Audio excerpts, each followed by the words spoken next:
Here is an area that I think the Lions are absolutely going to exploit. And you could say, well, this one's easy, no doubt about it. But take a look at these numbers. The Lions' run offense against Washington's run defense. The Lions, amongst the best in the NFL at rushing the ball 146 yards a game. Washington, second from the bottom. There are only two teams in the NFL that are worse at stopping the run than the Washington Commanders. They can't stop a nosebleed on the ground. And this is exactly what the Lions' identity is. Yeah. Mm-hmm. And that just speaks to me like, okay, this is the game right here. Absolutely. Absolutely. And you get David Montgomery back as well, so that's double the dose. Now, Jahmyr Gibbs averaged almost 5 yards a carry, 4.6 yards a carry this year. Mm-hmm. Monty's right there, right with him. Just pound the ball down their throats. Pause. That's it. Pound the football down their throats. Yeah, and then guess what? There's going to be so many receivers open.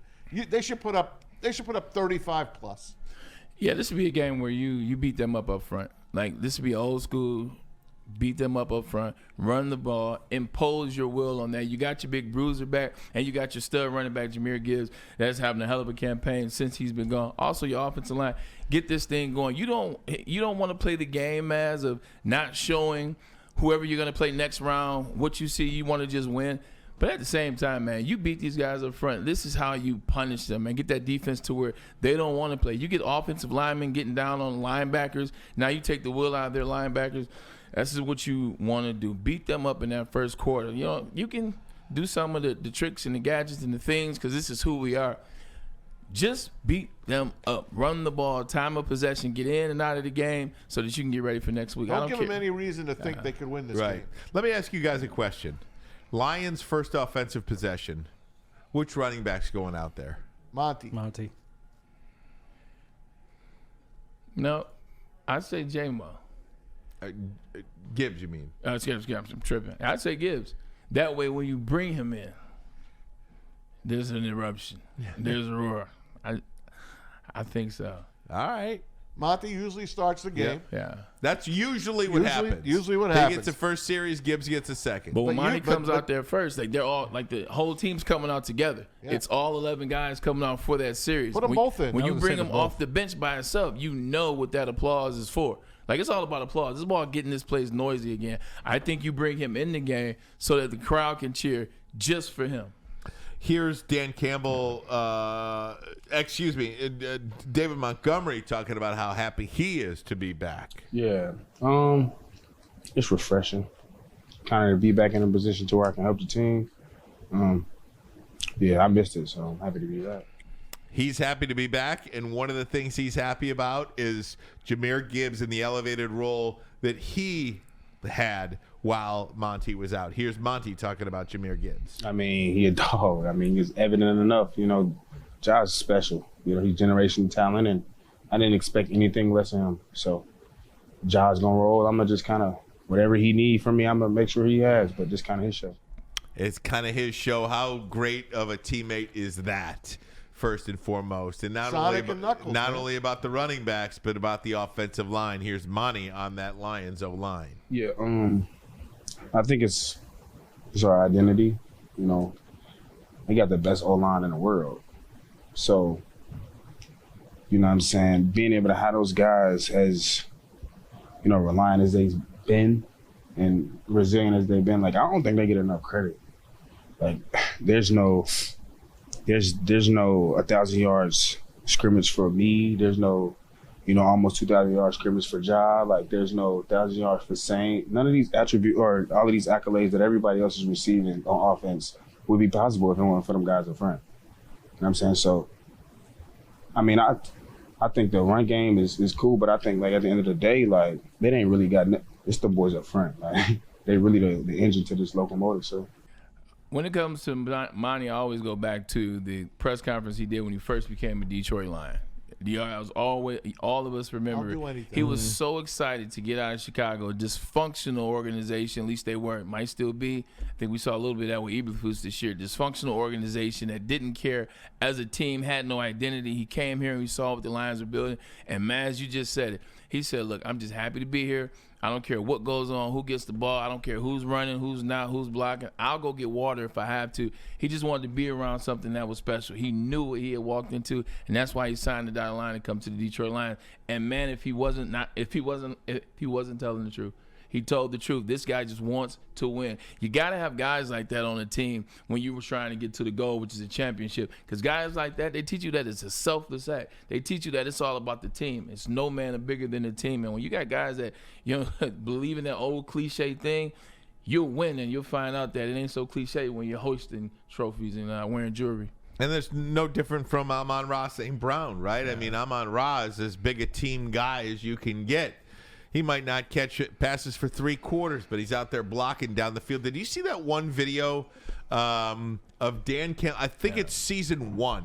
When he got mad? No. When Saint got mad? No, when Dan Campbell is in the film room with the Lions, and they lost the game, and he pointed out how hard St. Brown was blocking down the field. Oh, yeah. This is year 1. Of Dan Campbell in the Detroit Lions. I think year 1 was that receiver that they showed. Remember, Amon was in the receiver Netflix documentary, and he was mad leaving the field. I think it was against the Saints, but that was early in his career. That was year 3. Pardon? That was year 3. Was it? Yeah, that was last year. That was last year. Oh, okay, never mind. Oh yeah. Yeah. Like anything with receiver, that was his. That was last year. Yeah, that was last year. That was that bet. In fact, I know for a fact because in my gambling days. I hit my bet in the first quarter. The Lions had 28 points in the first quarter, and then Frank Ragnar got hurt in right before half. But yeah, I remember that game. Well, that receiver special too was interesting because the San Francisco 49ers had 2 guys, Kittle and Debo, and they were all at the NFC Championship game last year. 3 of them. And Debo has fallen off the earth since then. Yeah, literally. There's no doubt. They might not even keep him. It is wild how that is it, Maz. I'm so glad you brought up that point. It just goes to show you got 4 years. Like you got that. a 4 or 5 year window. You really 5 years max. He took a beating. Unless you have a Tom Brady, Patrick Mahomes type quarterback, then it's elongated. And you stay healthy. Unless you have a Tom Brady or a Patrick Mahomes type quarterback, then it's elongated. Because everybody else can catch up to you unless you have a quarterback an all-time great. Also, too, if you're paying attention to the craft, like if you're focusing on the craft the whole time, like Deebo Samuel, and I don't know what he does in the offseason, but he doesn't look like the same wide receiver year to year. He looks like he is falling off year by year. And yeah, man, it's a lot of those rushes that he does, the little option plays that Kyle Shanahan puts him in. But guess what? He got paid to do that. He negotiated in his contract that this is what I was going to do, but this is what I want, but this is what I'm willing to do. These guys here in Detroit, they focus all year round. These guys are dedicated to the craft. They're dedicated to being in there, in the field, working out in the weight room, watching film, trying to get a bit better. They're not guys scrubbing their social. See, when you get guys scrubbing socials in the offseason, those guys aren't really putting in that work because they're worrying so much about getting paid that they're forgetting to put the work in. You know how I know that? Ask number 11 for the 49ers. Where was he this year? Oh, he was holding out. He didn't want to play. He thought he was above the 49ers. Until he has to go back to the 49ers, sign the original contract. He was so worried about that bread, he didn't put the work in like hurt. They're putting in here, 100%. Speaking of Amon-Ra St. Brown, here's what he had to say about getting Monty back. It's going to mean a lot. You know, he's a big part of this team. And every time you get, a key player, a guy like him that, I mean, the way he runs, you can't really replace it. So to have him back, we're all super excited on the offense side of the ball. Because I mean he sets a tone for us as an offense. I feel like he gets guys going. So we can't wait to have him out there. I'm excited to see him even go in practice again, and then be out there for the game. By the way, you see all these guys dyeing their hair blue. Yeah, he was the first one to do it a couple years ago. Yeah, I mean, once they but made I'm the saying playoffs. like all the Lions fans. Oh God, yeah.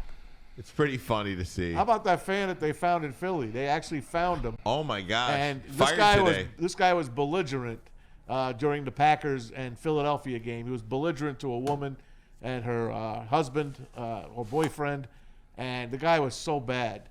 But the internet is undefeated. They have the sleuths that found this guy. Found Ryan his Caldwell. Name. He's been fired from his job. Can't go to any more games.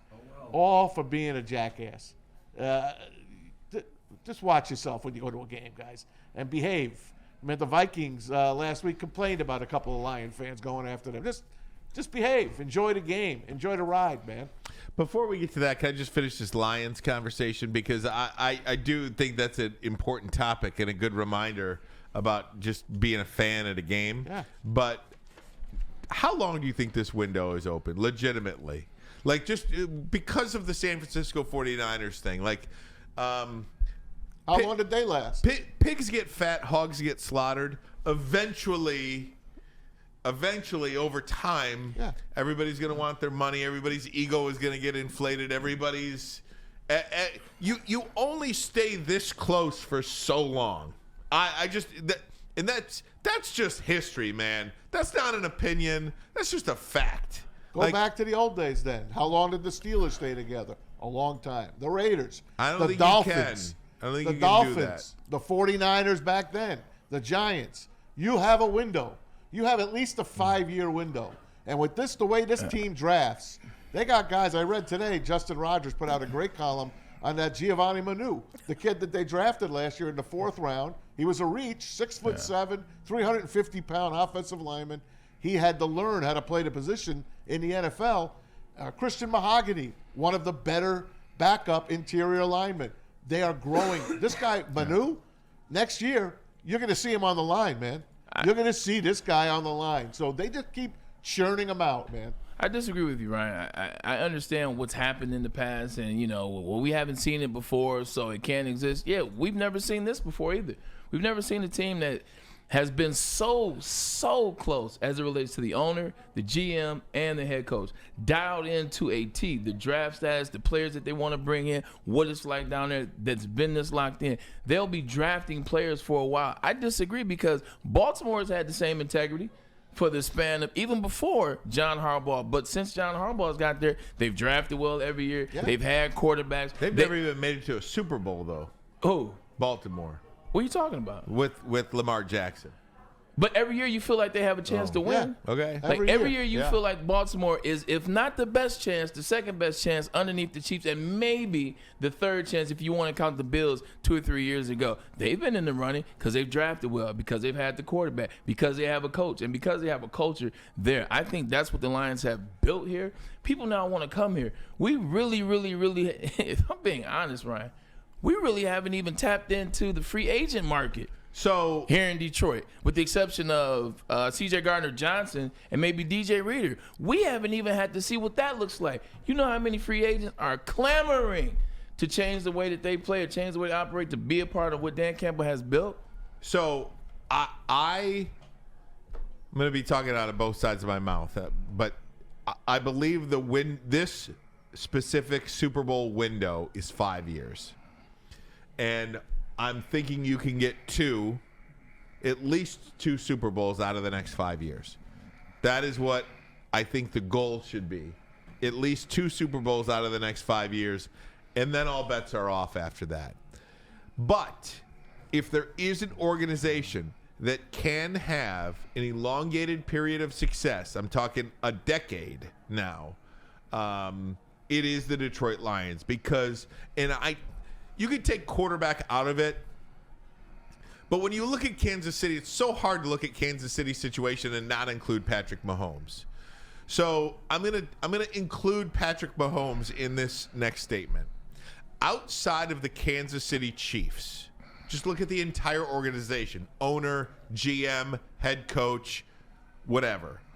There isn't a situation in football that is as good as the Detroit Lions. You cannot handpick. If I go up to you, Braylon Edwards, or you, Tom Mazway, or KG, Spivak, Maria, and I say, you can go handpick any organization in football to transport them and make them your team. They could be your team. Yeah. I'm picking the Detroit Lions every single day. Me too. Name me a better situation in the NFL right now, a better structured organization than the Lions. Yeah, you can't name one. You can't name one. That is why if there is a team that can go have a Super Bowl window longer than 5 years. And again, I'm saying 2 Super Bowls in the next 5 years is the expectation for me.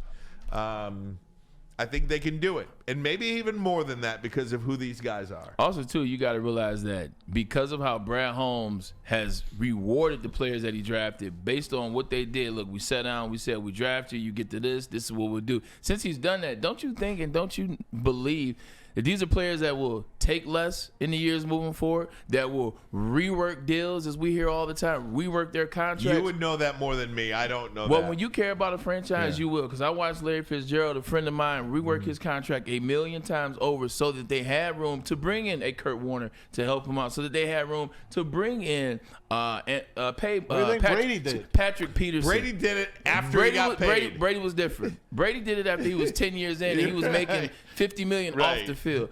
But I watched Larry Fitzgerald do it, and it worked and got them to a Super Bowl, in which they lost to the Steelers that year. But Amon-Ra St. Brown, you can't tell me he's going to see a situation where Brad Holmes comes to him and say, we need a little bit of money to go. But again, he already got paid. But understandably so. But because he got paid, they're the pillars of this new society. So now the guys that are getting drafted, they're looking to these guys. But he's going to have to rework his deal at some point. Penei Sewell will rework his deal. Like Aiden Hutchinson, once he gets paid, when that time comes, because they want to continue success. Like, this is a different day and age. These guys are making so much money off the field because of streaming and influencing and other things and other business deals. Football is going to now become I'm getting paid, but I'm getting paid over here. If you need to dock this a little bit, sure, as long as we keep winning. All right, guys, break time. Coming back, go around the NFL, and of course, plenty of other matchups.